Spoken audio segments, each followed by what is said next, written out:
conducted FMGE Jan 25. So Dr. Viraj, heartiest congratulations from the entire team of PrepLadder. Asking a very cliche question, but still, how are you feeling and how's the atmosphere at home? First of all, thank you, ma'am. And it's exciting for me also. But for my family members, they were sure about my results. So they were like, yeah, we are expecting this mark. That's great. I can only barely imagine, in fact, that they must be so proud and they must be also kind of boasting to relatives and to people around and calling everyone. So it's an altogether different atmosphere when results are announced. But since this was announced at a very unexpected time and on a day when no one was expecting this, where were you when this result was announced? Actually, no one were expecting results will be on Sunday and that too at 7 o'clock or the 8 o'clock. Right. So actually, I was there in a one marriage party and we were serving dinner. At that time, I got a message from my juniors that have you checked your results? That results are already announced. So at that time, I thought they were doing something prank with me or what. But no, actually, it was there. Wow, that's great. So the dinner event or the party actually was worthwhile because right. So, Dr. Viraj, we won't take much of your time, but we would really love to know about how you've gone ahead with the preparation for this exam. So, let's just take you back to the last 6 months because I believe that is when you must have gone in for a dedicated study schedule for this exam. Just brief us through as to how did you approach the main videos, the rapid revision videos? Did you go through all of them or did you customize as per the subjects? Okay, so ma'am, actually the thing is the journey of this FMG preparation was started way back from when I was in fourth year. Okay. So in fourth year, I started with the main videos. I completed all main videos till the 6 years, 1 month before convocation. And once I get back here, I started with the rapid revision. I completed 2 rounds of rapid revision. Then I shifted to LRR one. Then in the last month, I still remember on around 15th of November, you have taken one YouTube sessions and you told us that last month you have to do RR humanly possible. जब तक possible है तब तो करना है.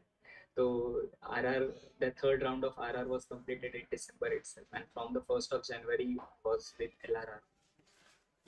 Perfect. So I think it's so important that especially students who are currently pursuing their MBBS, main videos will always be the mainstay for the preparation, and the last 6 months is when you pick up the rapid revision module. Exactly, ma'am, because paper setters are very unexpected in all their aspects, and for clearing of the concepts, main videos are the only source because we know in the rapid revision many things are can't be covered. Correct. That's so true. But I think covering the videos is only half the work done. The remaining half is going through the entire Q bank. So did you solve all the questions? Were you able to complete it? Or overall, how was your approach to the Q bank? Actually, if we consider the 100% of preparation, 40% was videos and 60% was Q bank or the MCQs. Yes. So when we used to watch the entire video of one particular topic, after that, they one and whatever extra points we are getting in explanation, we used to add it to our notes. So that have helped us a lot while rereading the notes again for the next time. Right. So were you doing chapter-wise, subject-wise Q bank, or did you practice custom modules? This 6th year, I was doing chapter wise. From in last 6 months, I shifted to the custom modules. Right. And did you, since you watched the main videos, which is a great bulk, did you go for the printed notes or were you more of a self handwritten notes person? For the subjects like surgery, obs-gynae, I preferred the self-made notes because for university exam also that was very helpful for me. Yes. But for other subject, I prefer printed notes. Okay, that's nice. But coming to the burning question, which earlier you guys used to ask me, but today I'm going to ask you, that is, how did you approach the grant tests? How often did you give them? And did you also analyze them the same day, or overall, what was your strategy? Yeah, I still remember the day when I was watching same YouTube live session of you only, ma'am. And that's the reason I asked that Preeti ma'am should take interview. And in that interview also you have said that the best day for giving the grant test is today. You are already late, so whatever the time, just give grant test. So I started giving grand test from the 6th year. Actually, that was too late also, but from the 6th year only, 3rd March 2024 was the first day when I gave my first grand test. The And fact that you still remember the date tells a yeah, lot about your journey. exactly. And the score was 158 in my first grand test, and gradually it improved. So there must have been fluctuations. Sometimes there must have been a dip in the grand test in comparison to the previous one. So how did you just overall get over it and move forward? Yes, it was. I have seen a 236 also. I have seen 142 also in both journey. So there was ups and downs, but the thing is you have to keep going forward. I Were you was analyzing them on the same day, or did you have a strategy for the 300 questions? no, actually in the start I used to review all 300 questions. In the end, I started reviewing only the questions which are going wrong. Correct. So I think, were you giving one grand test every month or more frequently? Uh, in the start, it was one per month. Then it becomes two per month, and then one per week.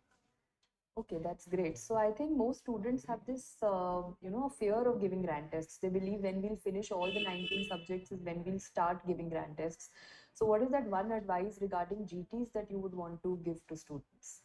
It's the same like which yesterday only I told my juniors also. Whether you are in third year, whether you're in fourth year, no matter how many subjects you have completed, just go and give grants. Right. I think the problem is that everyone is so focused on the score that they will get in the grand test. They don't understand that it is also for so many more things than just 150. It's also for time management. It's also for assessment of your recall and knowledge. Giving a grand test, the earlier the better. But I think now with your golden words, a lot of your juniors are going to take this advice. Moving forward, what about the last month when there were mock exams and champions exams going on? Did you appear for those? Yeah, ma'am. Like 26th we completed LRR, and on 29th we were having our champion exam. Yes. So yes, I have appeared and I got something around 196 or 198 in that exam.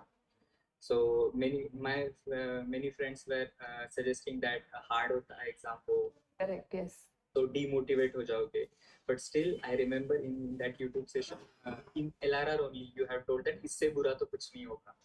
So we are always told every year that PrepLadder mock exams are very difficult, but we make sure that we make it to a point that beyond that, there is nothing possible that the examiner can make tougher for you. So you will find the main exam definitely easier than what we give in the mock exam.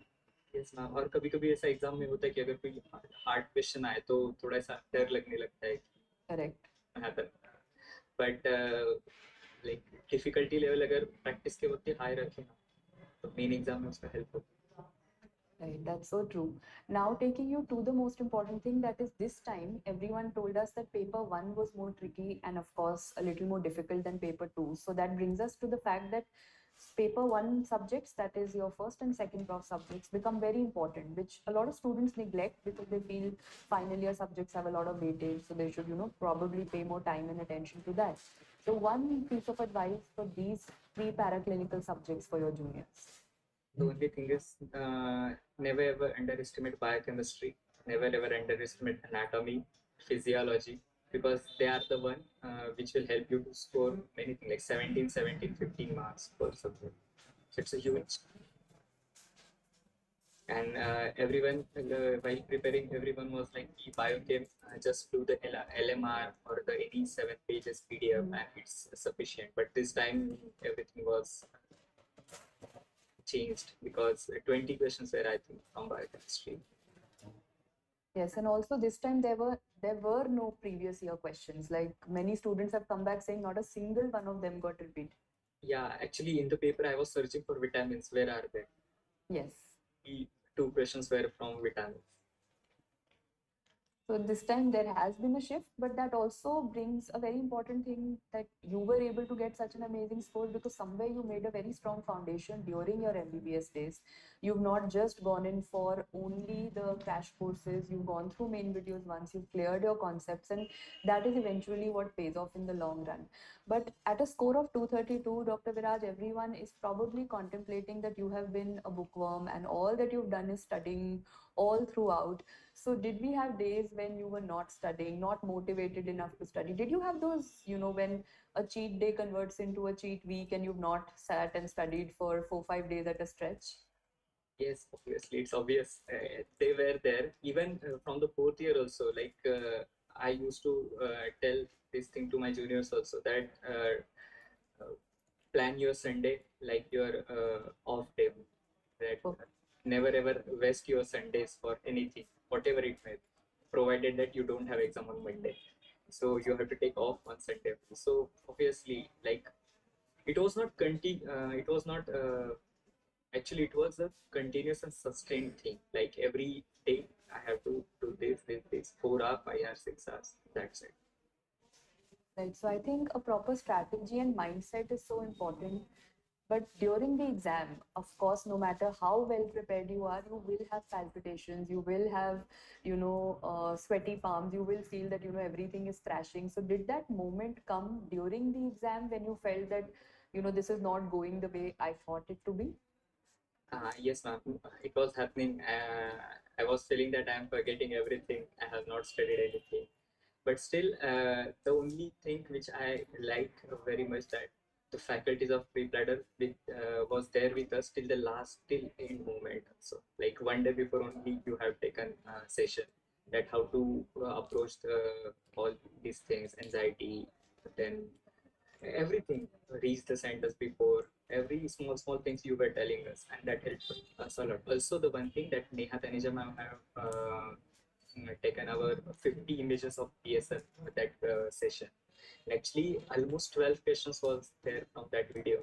Wow, that's nice. That's great. So I'll definitely convey that to ma'am. I think she'll be very happy to know that. Exactly, and in that session, she have discussed, I think two, and that concept was totally new, and no one were thinking that it will come in exam, and exactly that two questions were there in exam. Not exact, but concept was same. That's great. And I think for any educator to hear that is the biggest positive feedback that they can, and it gives them a lot of motivation to actually teach forward, also going ahead with the future batches. So I'll definitely convey that to ma'am. Dr. Viraj, thank you so much for sharing your journey. But before we wrap this up, since it's your day, your stage, anyone whom you want to thank from teachers, family, friends, over to you, and then we'll wrap up. I'm actually everyone who have at any moment have thought that anything good for me. Everyone, my parents, my teachers, and especially the major role player, my mentors and my seniors. Actually, our fields have not very good relations of seniors and juniors. But in my case, my seniors are the one who have helped me a lot. And actually, I would like to name a few if you allow me. Please, please do. Dr. Omkar Jagdale, Dr. Rishi Varse, then Dr. Shubh Sharma, Dr. Ram, and Dr. Shrikant Bhadare. These guys were there with me from my start to the end, and they have played a lot. And I still remember that one of them have texted me before the exam, "Don't take tension, you have studied very well, and you're gonna cross to 30." And Wow. exactly happens. So special thanks from my side also to them for guiding you in the right direction. And of course, with your hard work, you've achieved this amazing score. A quick question before we end. Any future plans or are we asking too soon? Uh, Hope so we meet again after NEET PG 2026. Oh, definitely. I'm very certain on that. Do you have a dream branch or yet to decide? Yet to decide after internship. Perfect. I think that's the way, best way going forward because all of us finally made that decision when we got exposure to other subjects in our internship. But I'm sure we're going to meet again very soon after the NEET PG results. I can see a very bright budding doctor, and this is just the beginning, just one stepping stone towards a lot of major things that you have to achieve in life. So thank you so much for sharing your journey with us, and I hope to meet you very, very soon. Probably under this thread, you can leave a comment every time you achieve something because this goes down in history to be your moment. So, congratulations once again, and thank you for sharing this journey with us. Thank you. Thank you very much. Thank you.